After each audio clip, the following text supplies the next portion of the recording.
dibujaré solo con pinceladas gruesas que nos sirvan para entender que solo un rey singular en un tiempo especial pudo patrocinar, promover y aún dirigir una obra única. Alfonso X, de estirpe hispana y germánica, por parte de madre, poseía una vasta cultura en una época en la que muchos nobles y aún reyes eran casi analfabetos. Un rey que prefería los libros a la caza, y no quiero decir más de lo que digo esto por mis compatriotas presentes. Un rey, naturalmente, con su leyenda negra, pero cuando no la tuvo el saber, con fama de nigromante. Claro que hay manuscritos del origen en la Cámara Regia de Alfonso X, como uno de astromagia conservado en el Vaticano, en el que muestra el modo en el que han de hacerse los sacrificios a los astros.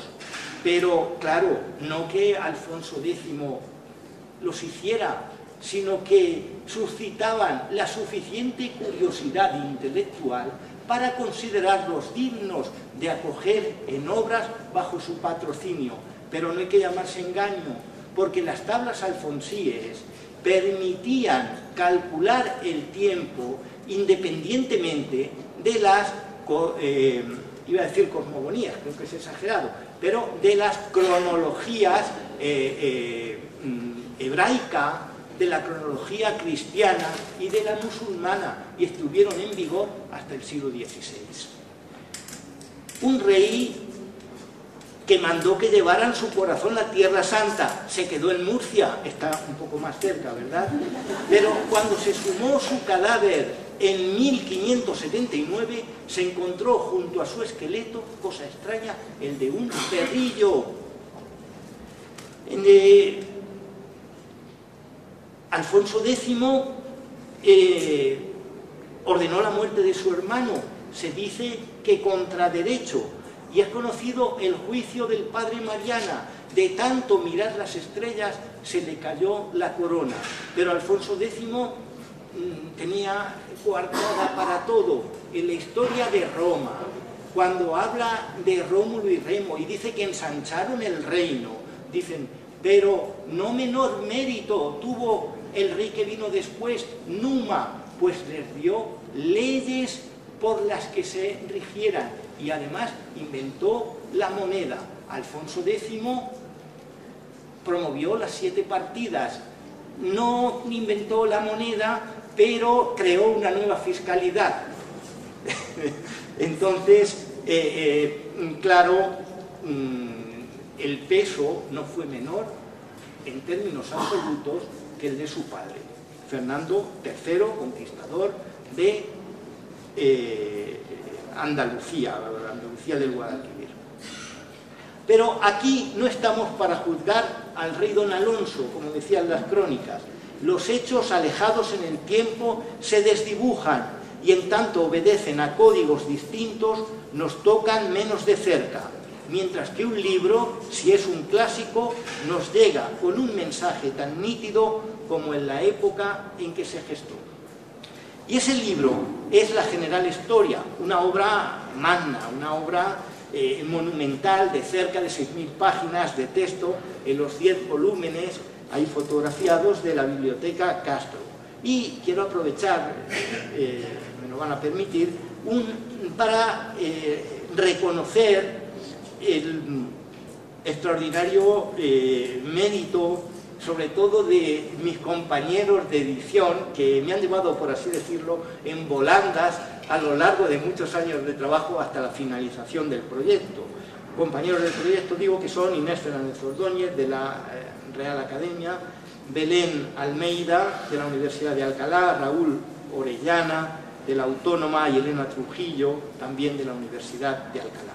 Bueno, la obra lo pueden ver ahí, o lo pueden ver luego en los folletos que se han repartido, y también en esa dirección electrónica que aparece ahí. La obra, digo, se articula en 6 partes, pero de la sexta solo hay un fragmento. El contenido de cada una de ellas no lo podemos ver con detalle, pero nos fijaremos ahora mismo en algún aspecto. Bueno, para que rápidamente se hagan una idea del trabajo realizado, digamos, abajo tienen el texto crítico, aquí el aparato, por desgracia, dispuesto al final y no a pie de página como nos hubiera gustado, y estos son, para este segmento que aparece aquí, los manuscritos, los 3 manuscritos que transmiten aquí el Cantar de los Cantares. Claro, estos 3 manuscritos son tardíos. Hemos llevado a cabo un trabajo enmendatorio para postular un texto lo más genuino posible, lo más próximo al texto autorial. Yo, flor del campo, el lirio de los valles, así como el lirio entre las espinas, así la mi amiga entre las fillas, las hijas de Israel. Pero hay estos 2 manuscritos, en lugar de decir las fillas, dicen las follas, las hojas, claro, por asociación con espinas en el contexto. Pero o editábamos fillas o editábamos follas.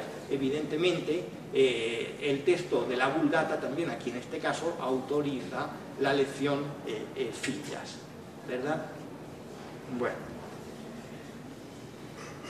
La historia se articula según el modelo propuesto por San Agustín de las 6 edades del mundo. Ahí ven los hitos, los límites de estas 6 edades, que van: la primera de la creación al diluvio, la segunda del diluvio a Abraham, la tercera de Abraham a David, la cuarta de David a la cautividad de Babilonia, la transmigración que llaman los textos antiguos, la quinta edad de la cautividad al nacimiento de Cristo, y la sexta del nacimiento de Cristo hasta nuestro tiempo, es decir, el tiempo de Alfonso X.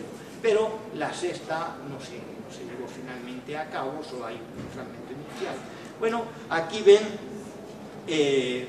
la asociación entre las 6 partes, 5 realizadas, y las edades. Es decir, la primera parte abarca 2 edades y media, pero la quinta edad necesita de 2 partes. ¿Por qué? Porque los traductores alfonsíes, los compiladores alfonsíes, lo explican muy bien. Surge un factor que es el que, a medida que los hombres se hacen más numerosos, las historias ya se amplían, son más complejas y necesitan más volumen para contarlas. Y esta es la razón por la que se impone un nuevo principio organizativo, que haya volúmenes iguales, porque si de cada edad hubieran dado un volumen, los del final, los de la cuarta edad y la quinta, hubieran sido demasiado voluminosos, no se podían manejar bien. Es lo que explican aquí en el prólogo de la tercera parte. Por lo tanto, más porque vimos que la desigualdad de los libros, que sería embargo y enollo, porque no pondrían tan bien menearlos, manejarlos, deseamos decatar la desigualdad por excusar el enollo, y partimos las historias más según las cuantías de los escritos que según lo que se hicieron en ellas, y que según las edades. Pero para el propósito que me va a guiar, resulta fundamental estudiar cómo se articulan internamente los contenidos y, en definitiva, qué clase de obra es esta y a qué género pertenece. En este sentido, se había señalado tradicionalmente que la General Historia era una Biblia historial, según el modelo de Pedro Comestor, en el sentido de que al final de la historia bíblica, de cada sección de la historia bíblica, en una especie de inquidentia, de marginalia casi podríamos decir, se contaban las historias de los gentiles pertinentes a ese periodo bíblico. Bueno, pero ya Gorley señaló en 1962 que la proporción hacia lo gentil es mucho más favorable en la General Historia que en la historia escolástica de Pedro Comestor del siglo XII. Y así se ve, por ejemplo, en el Génesis, que los gentiles ocupan una parte por 50 para este libro bíblico. Mientras que en la General Historia ya es 1/3.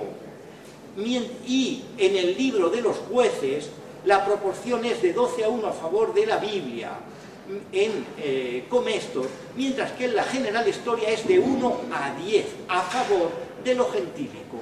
Y he hecho un cálculo en páginas dedicadas a los judíos y a los gentiles en las distintas partes, se puede ver aquí, y en la segunda lo gentil alcanza el 60% y lo mismo en la quinta frente al oro.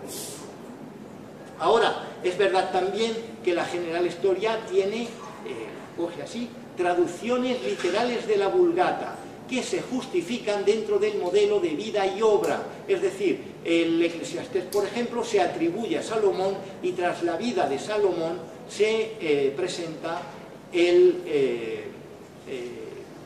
este Eclesiastés. Claro, hay que decir aquí que hay una alteración del canon de la Vulgata para dotar de sentido historiográfico la inclusión de estos textos bíblicos. ¿Por qué? Porque el canon de la Vulgata ordena los libros atribuidos a Salomón de la manera Proverbios, Eclesiastés, Cantar de los Cantares y Sabiduría, mientras que en la General Historia el Cantar de los Cantares va el primero y el Eclesiastés último. ¿Por qué? Porque se asocian al ciclo vital de Salomón. Es decir, un hombre en su juventud se entretiene en estos devaneos amorosos que se cuentan en el Cantar de los Cantares, mientras que el viejo autor del Eclesiastés ya cuenta el desengaño de todo, incluso del conocimiento. Librémonos de eso. Vanidad de vanidades, dijo Salomón, Eclesiastés, vanidad de vanidades, y todas cosas vanidad. Ahora, en cuanto al género mismo, está claro que la historia universal no puede medirse con los mismos parámetros que la historia nacional.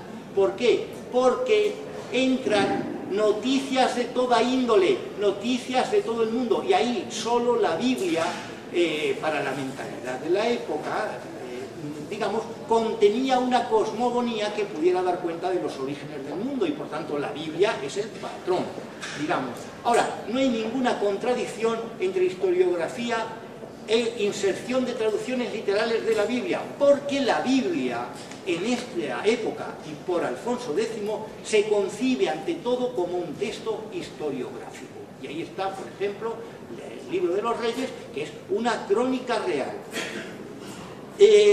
Entonces, la General Historia es al mismo tiempo y sin contradicción de ninguna clase, es una Biblia con su glosa, una Biblia historial, en el sentido de Comestor, de que a veces al final de un capítulo introduce noticias sobre los gentiles, y también una recopilación de historias de los gentiles, las llamadas historias unadas, pero por ejemplo cuenta la guerra civil romana, sirviéndose de la Farsalia. Volveré sobre esto. Y en definitiva se trata de una historia universal enciclopédica que abre y cierra un género. No me voy a detener en la organización interna y en los contenidos, porque el patrón, como digo, es la Biblia, pero nos haríamos una idea engañosa del contenido si no nos detuviéramos en los detalles. Es decir, que el Génesis, evidentemente, es el patrón para el arranque de la historia, pero se introducen ahí noticias, por ejemplo, los orígenes de los principales reinos del mundo, y entonces habla del rey Nino y de la reina Semíramis, de los arranques de la historia